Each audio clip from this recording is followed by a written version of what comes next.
O que acontece de importante no Brasil e no mundo passa por aqui. www.sobralportaldenoticias.com, seu site de informações.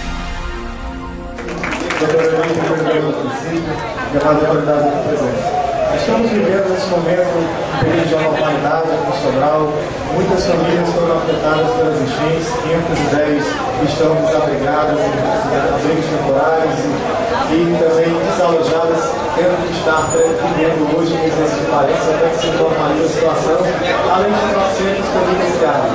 Mas a gente se esquece devido a esse momento que estamos vivendo no nosso município, mas por outro lado é muito gratificante, até mesmo emocionante ver a ação solidária que está de todos, e temos um apoio do prefeito municipal que está coordenando diretamente as ações do Defesa Civil, que está presente diuturnamente na sede, pessoalmente coordenando e dando todo o apoio. As secretarias municipais também engajadas, desenvolvendo suas ações prioritariamente na atenção às famílias afetadas, os órgãos parceiros, como o governo coordenado pelo Capitão Moraes, Polícia Militar, tiro de guerra, e também a sociedade civil como um todo.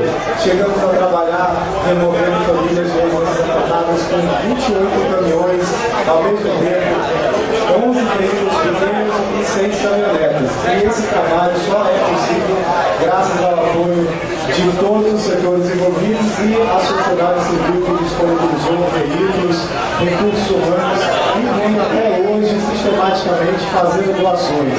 As pessoas também estão ainda doando mantimentos, doando água mineral para que nós possamos destinar essas famílias afetadas.